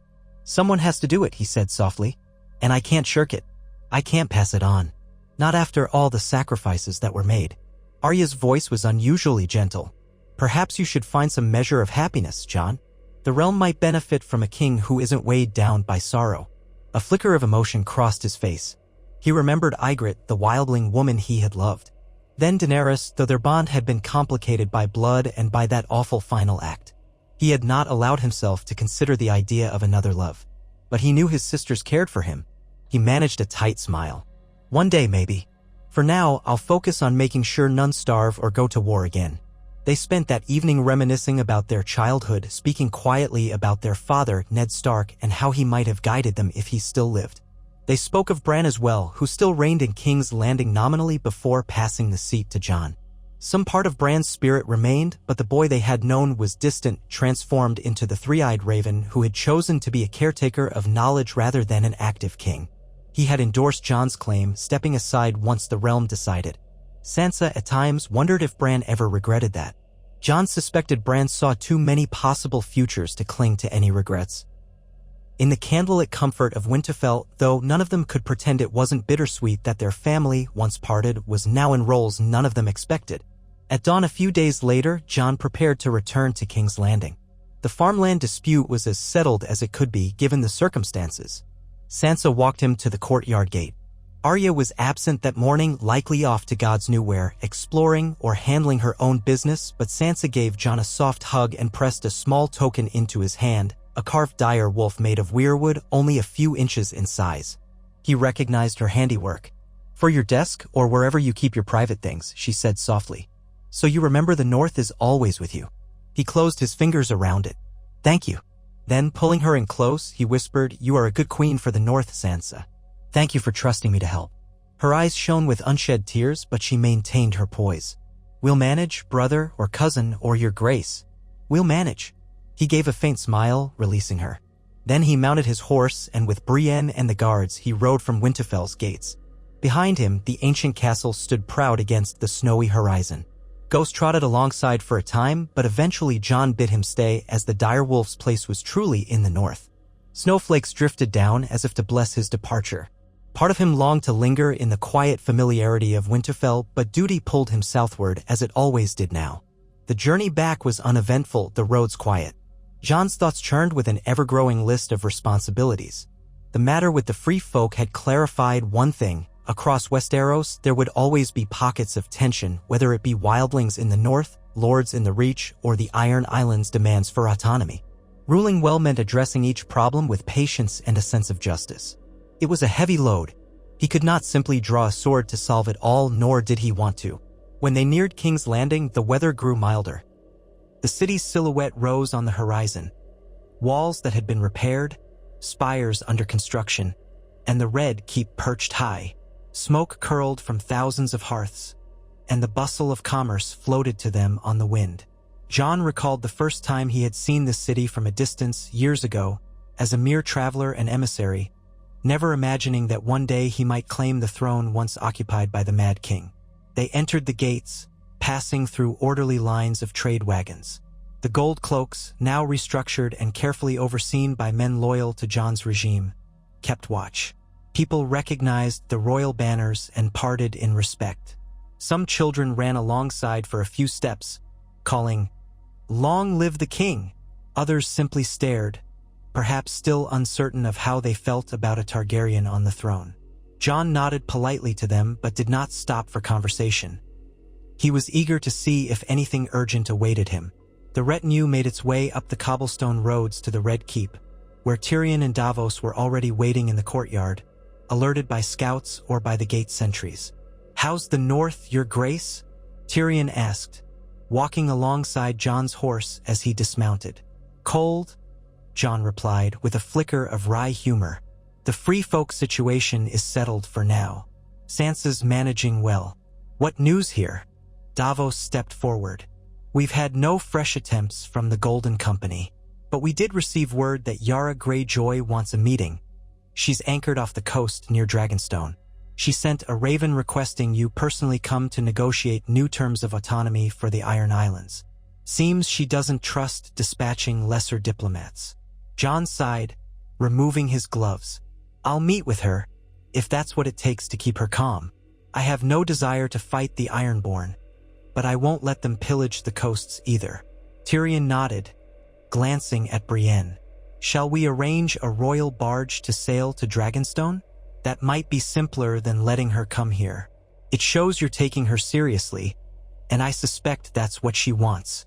Jon ran a hand through his hair, feeling a faint tension in his neck. "Yes, do that. In a few days, after I've handled whatever else needs my attention." Then he turned a thoughtful glance to the lower ward. "And the city? Anything I should be aware of here?" Tyrion exchanged a knowing look with Davos. "We've had some matters, but none so dire as an invasion. The city's murmuring about the possibility of a royal heir. Rumors swirl that the king might soon have to wed." Jon's brow furrowed, and a flicker of discomfort crossed his face. "They can keep murmuring," he said flatly. Tyrion held up his hands innocently. "I'm only the messenger, your grace. But you know how the people talk. They want stability, which often they equate with a continuation of the royal line. And with no direct heir named, they're uneasy, especially after so many power struggles." Jon found himself exhaling in frustration. He understood the logic. Kings and queens typically secured alliances through marriage, produced heirs to stabilize succession. But his own life was complicated. His birth had been a secret. His claim to the throne had come at a cost. And the idea of simply marrying for the realm's sake felt hollow after everything that had happened. Yet he could not fully ignore the matter. Even Sansa had hinted about it months ago, reminding him that a stable succession might prevent future wars. "I'll think on it," he said quietly, disinclined to share more. Tyrion and Davos seemed to accept that. Brienne's expression remained as stoic as ever, though Jon suspected she had opinions she would not voice unless asked. Together, they headed into the Red Keep to debrief more thoroughly. The next days passed in a flurry of meetings and edicts. Jon spent his mornings in the throne room hearing petitions. He saw Gendry Baratheon, now the Lord of Storm's End, who spoke of improvements to the Stormlands roads and how trade was picking up along the Rose Road. Gendry still carried himself with the directness of a blacksmith's son, though he had grown more comfortable in his lordly role. Jon was glad to hear his old friend's region thrived. The afternoons were consumed by letters from across Westeros. The Vale remained loyal, content under Lord Royce's stewardship of the Eyrie, while young Robin Arryn led a quieter life. The Westerlands endured a slow rebuilding under scattered Lannister branches now that the main family line had mostly diminished, Tyrion being the last influential name. The Riverlands, still recovering from the aftermath of multiple wars, were stable enough thanks to Edmure Tully's cautious leadership. Dorne was forging new trade agreements with the Crown and even opening roads to the Stormlands. The realm, piece by piece, seemed to be knitting itself back together, though not without friction in places. As the days marched on, Jon made preparations to sail to Dragonstone. He decided on a modest entourage: Tyrion, Davos, and a few guards, along with Brienne. The castle at Dragonstone, once Daenerys' seat, had largely been left under the watch of a small garrison loyal to the crown. It was a strategic location and a place with deep Targaryen history. Jon had not spent much time there since Daenerys' passing. The memories lingered. He wondered if it would feel like walking into a ghost's embrace. When the day arrived, they boarded the royal galley at King's Landing's port. The sails bore the combined sigils of House Targaryen and the Direwolf, a union that continued to intrigue or puzzle onlookers. As the rowers pulled away from the docks, the city gradually receded behind them, replaced by the open waters of Blackwater Bay. The wind was fair, pushing them steadily east. Jon stood on the deck, the tang of salt filling his lungs, and stared at the horizon with a mixture of anticipation and trepidation. Seas had always reminded him of crossing to the Wall or the journey north of it, though that had been by land. This was different, vast, shifting, and unpredictable. Tyrion joined him at the railing. The spray caught in the dwarf's hair, leaving droplets that sparkled in the sunlight. "You look haunted, Your Grace. Something about Dragonstone troubles you still?" Jon did not immediately answer. Then he nodded, gaze still on the water. "I can't set foot on that island without remembering Daenerys. We planned so much from its walls, forging alliances, preparing for the fight against the dead. So much hope and determination. It ended poorly." Tyrion's voice was careful, subdued. "We all have our regrets. If it helps, I don't think it was all for nothing. Without her, we might not have defeated the Night King. We might all be dead or worse." Jon's jaw tightened. He recognized the truth in that. "Yes," he said simply. But the cost was still terrible. They fell into silence as the ship carved a path through the gentle waves. In time, the black volcanic mountains of Dragonstone appeared, looming out of the sea. The ancient Targaryen stronghold perched atop craggy cliffs, shaped by centuries of wind and storm. Black stone towers thrust toward the sky, carved with dragon heads and wings. Though a pale sun shone over the sea, shadows lurked around the fortress, giving it a near-Gothic aspect. Docking at the small harbor was straightforward. Yara Greyjoy's ships dominated the bay, long, lean vessels with kraken sigils, formidable in their own right. Jon's party disembarked, greeted by a mix of Ironborn warriors and crown soldiers who maintained the local garrison. Yara herself emerged, clad in practical leathers, her dark hair pulled back. She wore a dagger at her hip and offered Jon a nod of acknowledgement as he stepped onto the wharf.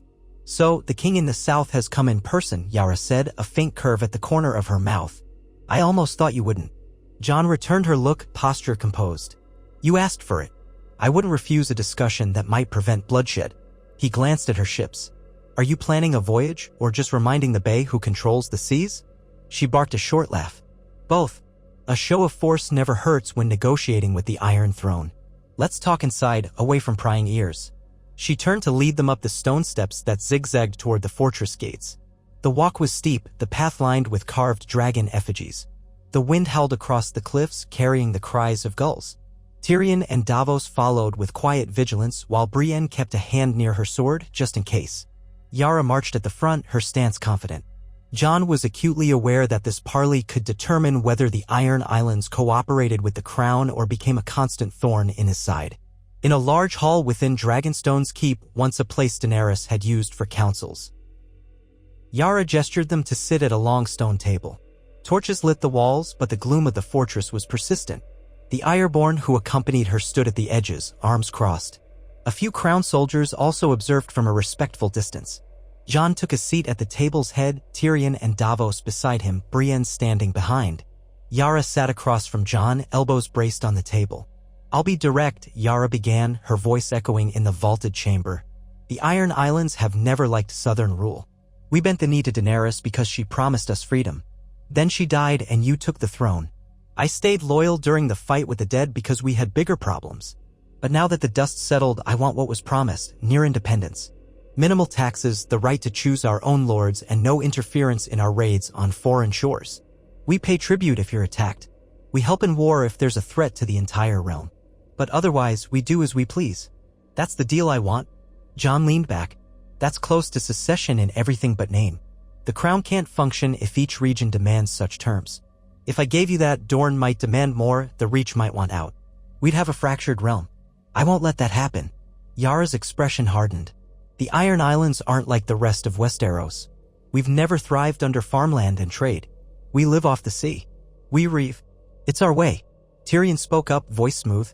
"Your way often means terrorizing coastal villages, slaving, raping, and pillaging. That can't continue if you claim to be part of a civilized realm. We can't sanction that morally or otherwise." Yara drummed her fingers on the table. "We've changed some practices. We're not thralls to the old way like my father was. But you can't expect us to just lay down our arms. The sea is in our blood. If you keep us pinned, we'll fight back. And we can be a nuisance if we want. You remember the damage we can do with our ships." Davos cleared his throat. "We recall plenty of Ironborn raids, Yara. But times are changing. There's no good future in warring with the crown. Even if you inflicted damage, you'd be outnumbered in the end." Jon eyed Yara, aware that while she was proud, she was not foolish. "Let's find middle ground. I can allow the Iron Islands a level of local autonomy. You govern yourselves, set your local laws, choose your lords, so long as it doesn't violate the realm's basic principles, meaning no slave-taking, no open hostility against other Westerosi. You pay a fair share of taxes based on your trade. If I call the banners for a defensive war, you answer. The same arrangement stands for every region. You'd simply have more leeway than most in how you govern your isles, given your unique culture." Yara narrowed her eyes. "And what about reaving foreign shores? Essos, for instance?" Jon's voice was quiet but firm.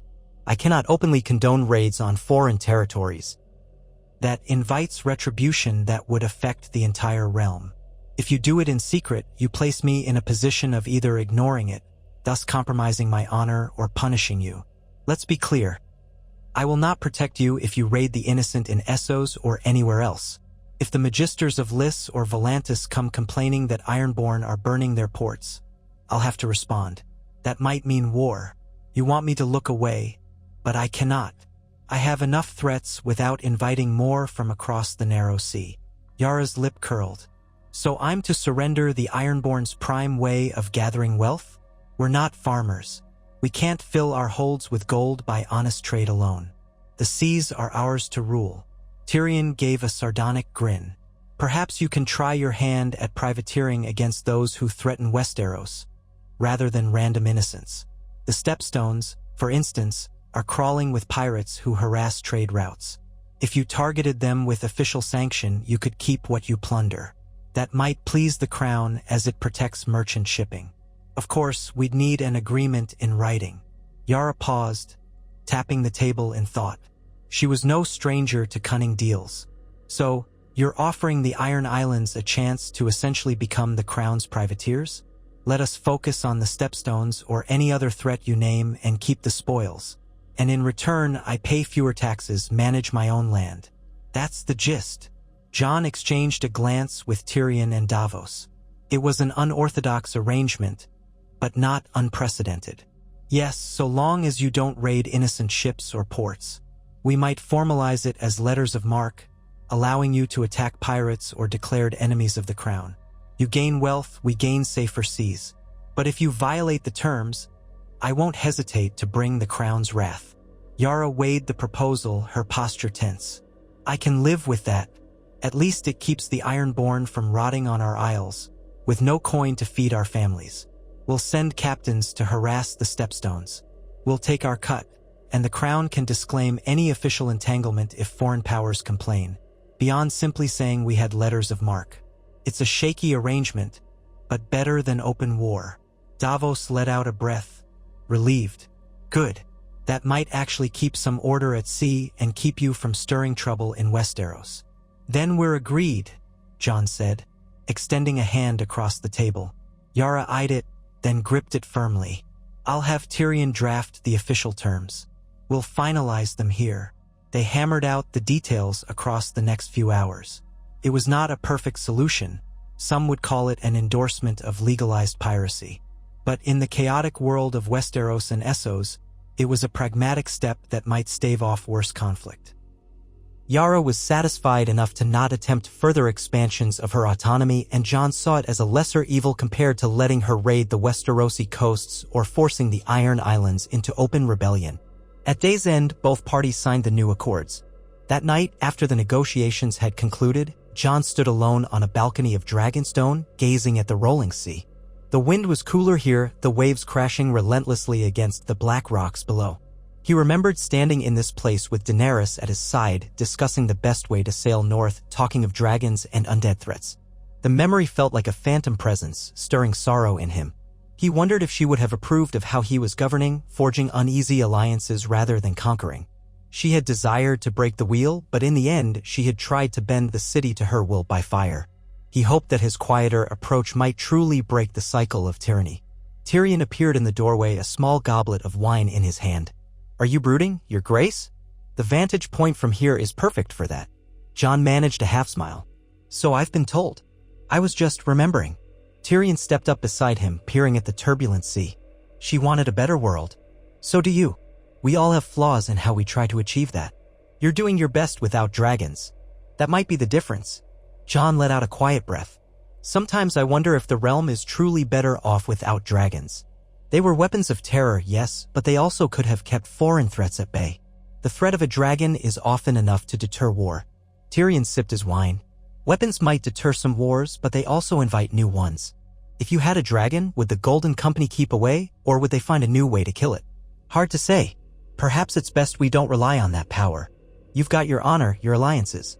That might be enough if you can hold everything together. Jon looked at the dwarf.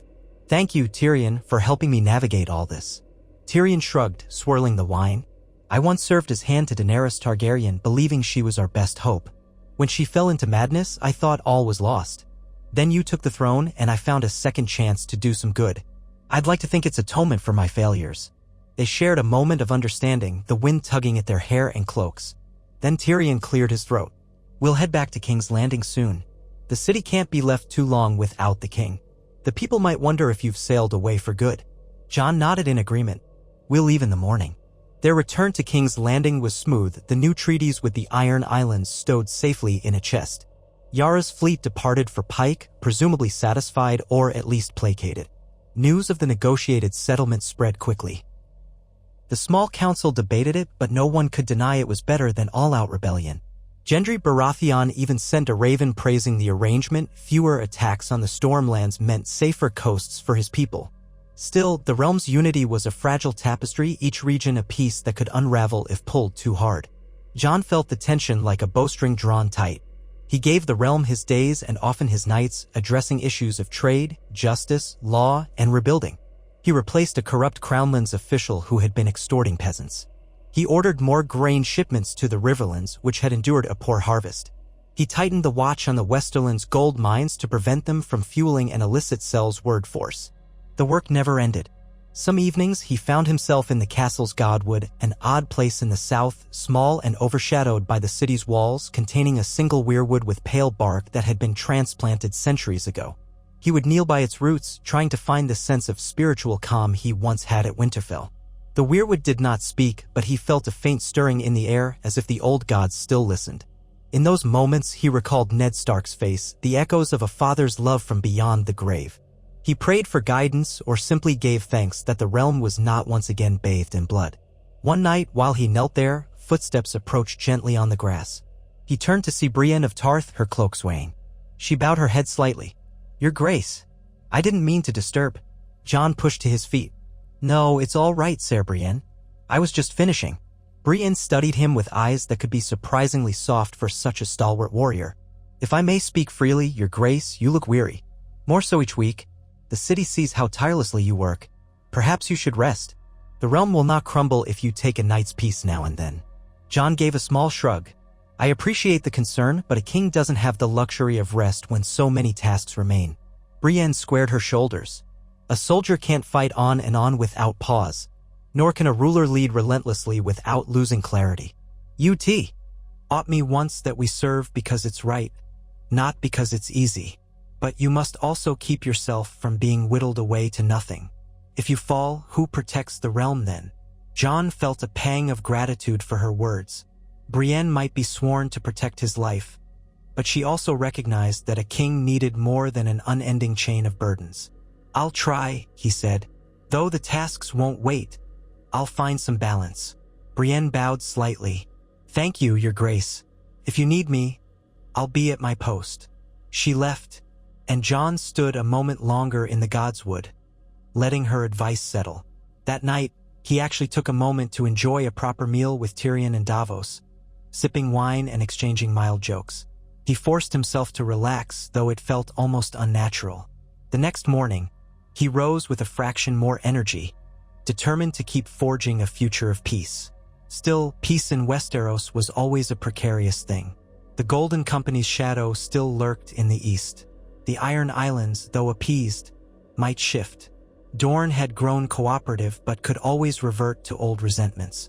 The Vale's young lord might prove fickle if manipulated. So many threads. Jon saw the realm like a tapestry. A king had to keep all the threads from fraying. But as each day passed, the notion that he might need a line of succession, a royal partner, pressed upon him. It was not just the murmurs of the small folk or the suggestions of counselors. Even men like Davos, who had rarely meddled in such personal matters, gently hinted that the realm wanted stability beyond Jon's lifetime. Yet Jon dreaded the thought. He had lost too many he loved. The realm itself had been born in the heartbreak of his lineage. Months drifted by in relative calm. Harvests in the Reach were bountiful this year, leading to surplus grains that fed the capital. Merchants from Bravos and Pentos reported fewer pirate attacks, thanks partly to the Ironborn privateers targeting the Stepstones. The Riverlands rebounded from prior devastation, new seeds sprouting across once scorched fields. The North, under Sansa's watchful eye, integrated more free folk, forging an uneasy but improving coexistence. Even the Westerlands churned out enough gold to keep the crown's coffers stable. Jon found reasons for cautious optimism. Then a raven arrived from Essos, carrying ill news. One of Tyrion's informants in Lys reported that the Golden Company had allied with a local Sellsword band, growing in size. They'd acquired new ships and might soon try once more to place a Targaryen pretender on the Iron Throne. The identity of this pretender was still murky, someone calling himself Aerys or Aenys Targaryen with no real proof. But gold and cunning might convince enough men to follow. If that force landed, Westeros could plunge into another war.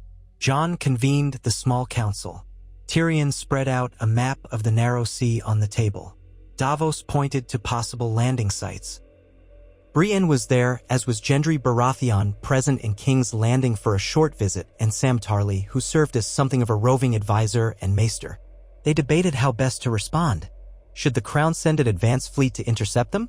Should Jon attempt to bribe the Golden Company away? Should they fortify every port in the Crownlands? Finally, Jon spoke with quiet determination. "We won't wait for them to attack. We should gather our fleets, the Crown's ships, Gendry's from the Stormlands, and any from the Vale or the Reach. We form a blockade if they attempt to cross. We won't let them land. If they try to force a landing, we meet them at sea. Better to fight them on the water than allow them to burn towns." Tyrion nodded. "A bold plan, Your Grace. We'll need to coordinate carefully. The Golden Company is disciplined, well-funded, but we have more ships collectively, especially if Yara Greyjoy joins us with her Ironborn. That privateer arrangement could be quite beneficial now. Sam frowned slightly. That might bring foreign powers into conflict if we blockade the shipping lanes. But I agree it's better than letting them slip in along the coast. John placed his hands on the table's edge, studying the map. I'll write to Yara immediately, asking for her support. She might be motivated. If the Golden Company gains a foothold, they could hamper her reaving in the stepstones. She won't like that. Also, if they bring elephants or large cavalry, we cannot face that purely on land. We have to break them at sea. Gendry tapped the map near Storm's End. My ships can anchor here, near Shipbreaker Bay, and we can watch for any approach from the southeast. If they come from Lys or Volantis, that's the route. You set your main fleet near Dragonstone with a second line near King's Landing. If they slip past me, you'll catch them. Good, John said. Send out Ravens today. We'll not be caught unprepared. In the weeks that followed, Westeros braced for the next threat. Fleets moved, forging a chain of watchful ships along the eastern coast. Yara answered, pledging her Ironborn Reavers for the fight. She even sent some of her best captains to coordinate with Davos. The realm held its breath, remembering the terror of foreign invasions past, like the Greyjoy Rebellion or the War of the Five Kings. But now a new sense of unity bound them. This was not a fight among themselves, it was an external threat from across the sea, under the banner of a false Targaryen. The irony struck John. So many had died for the rightful Targaryen claim, yet here he was, faced with another who claimed the same name and wanted to dethrone him. Messages trickled in from Braavos. The Sellswords were indeed massing in the disputed lands, preparing ships. The rumored Aerys Targaryen rarely appeared in public, leading to speculation he might be a puppet for someone else, perhaps a wealthy Lyseni merchant seeking power in Westeros. If so, the company had been paid a fortune to risk an invasion. The waiting felt endless, each day thick with tension. John alternated between strategy sessions with his admirals and attempts to hold the city's administration together. The small folk sensed impending danger. Fewer caravans arrived from the east, and rumors spread in taverns about the new war to come.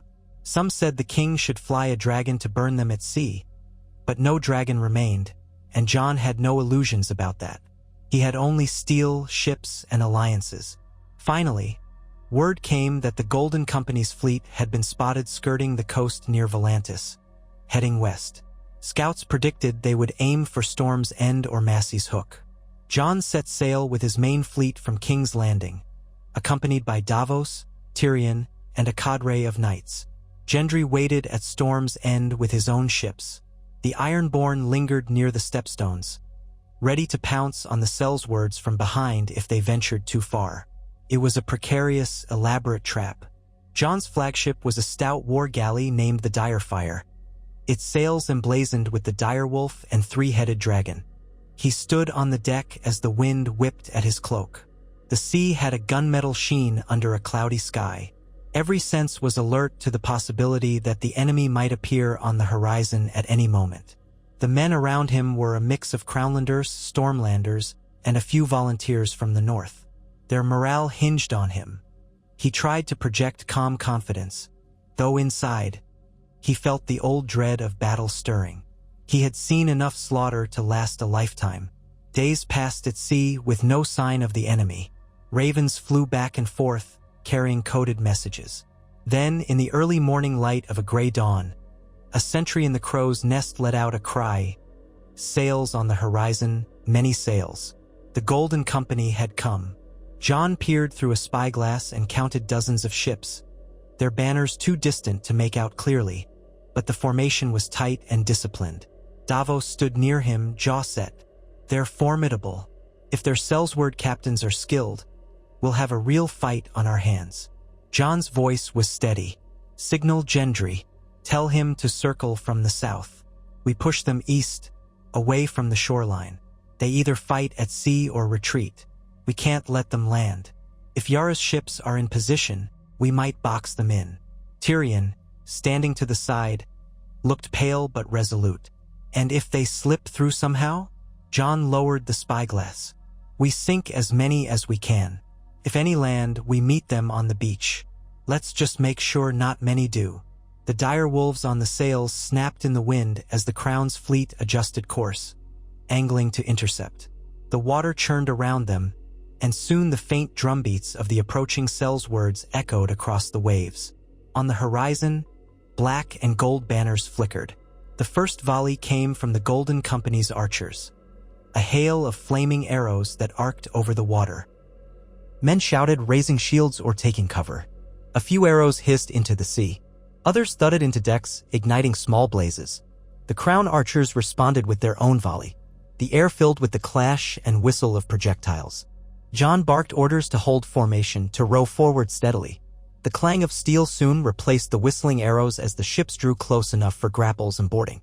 Men yelled war cries, brandishing swords and axes. The Sellswords had a savage reputation, but the Crown's men fought for their homes and families. Across the deck of the Direfire, boards slammed against the enemy vessel. Jon found himself in the thick of close combat, sword in hand, parrying blows from a Sellsword who wore an embossed breastplate featuring a gold skull. The man swung a heavy cutlass. Jon, remembering every lesson from the north, blocked and riposted, eventually driving the point of Longclaw, his Valyrian steel sword, through the man's shoulder. With a pained scream, the Sellsword fell, and Jon pushed forward, hearing the chaos swirl around him. Davos was at the helm, guiding the crew, while Tyrion, less nimble in direct battle, stayed near the middeck, guarded by a few loyal knights. Another wave of Sellswords clambered over the rail. Jon smashed one's helmet with a fierce strike, then ducked another's axe. The shriek of metal rang in his ears, and he caught glimpses of men falling into the sea, water churning red. At times, he heard the boom of catapults from the distance, likely Gendry's ships launching flaming pots. Through the smoky haze, he spied an Iron-born longship weaving among the enemy, boarding them from behind. Yara must have arrived. The battle was savage, but the pincer strategy worked. The Golden Company's ships found themselves attacked from multiple angles. Jon's arms ached with every parry, but he fought on, urging his men to hold. A flaming arrow set part of the rigging ablaze. Crew members rushed to douse it. The air stank of pitch and blood. Board by board, deck by deck, they pressed the Sellswords. Jon glimpsed their command galley in the distance, a grand vessel bearing a golden dragon standard, perhaps the seat of the supposed Targaryen pretender. He pointed his sword. "Take me there," he roared to the rowers. "If we capture their leader, we end this." The Direfire disengaged from the battered enemy ship, pushing through the roiling sea. A volley of bolts slammed into the hull, but the planks held. Men rowed with all their might, closing the distance to the command galley. Another Crown vessel joined them, offering covering fire from its archers. Then the Direfire crashed alongside the enemy's hull with a splintering impact, grapples flying. Jon led a boarding party, climbing onto the listing deck. Sellswords met them in a desperate clash. Jon's sword whirled, cutting down two men who charged. One nearly stabbed him from behind, but Brienne appeared, shield raised, smashing the attacker aside. Together, they carved a path toward the raised stern where the enemy's standard fluttered. Shouts rang out as they neared. Jon was half blinded by smoke from a small fire that had broken out near the mast. On the stern's platform, a tall figure in black and gold stood with a drawn sword, flanked by guards. He wore no helmet, revealing a gaunt face with pale hair. Jon felt an odd jolt. This man had Targaryen coloring of sorts, or at least something near it. Silver gold hair, perhaps bleached or natural. He raised a sword in challenge. "I am Aerys Targaryen, true heir to the throne," he cried over the din. "You are the false pretender. Bow or be destroyed." Jon's heart pounded. He squared his shoulders, brandishing Longclaw. "If you were truly Targaryen, you'd have come with proof, not Sellswords. Surrender, and you'll live. Keep fighting, and you'll die." Aerys spat. "Traitor. You killed Daenerys, the realm knows it. I come to avenge her and claim my birthright." Rage and sorrow flickered in Jon's chest, but he did not let it consume him. "Daenerys was my blood. You are not. I gave her mercy when she burned a city. Stand down before more men die for your lies." The man's answer was a lunge, sword aimed at Jon's heart. Jon parried, the impact jolting up his arm. Sparks flew as Valyrian steel met castle-forged steel. They exchanged a flurry of strikes, both skilled, though Jon sensed the man was more bravado than true mastery. Brienne, locked with one of the guards, shouted for Jon to be careful. The deck swayed with the sea's motion, forcing each step to be balanced. Finally, Jon found an opening. He beat aside Aerys's blade, stepped in, and slammed the pommel of Longclaw against the man's temple. Aerys staggered, blood trickling from his brow. Jon twisted, hooking the man's ankle to send him sprawling. The sword clattered away. The so-called Targaryen heir lay panting, face twisted in rage. "Yield," Jon demanded, breath ragged. "No more blood needs to be spilled." Aerys glared up at him, fury in his eyes. For a moment, it seemed he might lunge with a dagger. But Brienne pressed her blade near his throat, stopping him short. The man's lips curled. "I'll never yield to a traitor." John's jaw tightened. He saw the bodies strewn around them, the sea splashed with red. Enough men had died. Your life is forfeit. But if you come quietly, your men might surrender. Ares spat at John, missing him by inches. Kill me then, false king. I'll not kneel. John wanted to scream at the folly, but he held steady. He gestured to Brienne. Bind him. We'll face no illusions about the law. He'll stand trial for treason and for attacking the realm. Brienne nodded, forcing the man's arms behind him. Meanwhile, the rest of the Golden Company's ship was taken, or set ablaze, or forced to yield. With their leader captured, the Sellswords lost resolve. Some tried to flee in small boats, others threw down weapons and begged for quarter. Yara's ships prowled the perimeter, ensuring none escaped. The battle was effectively over.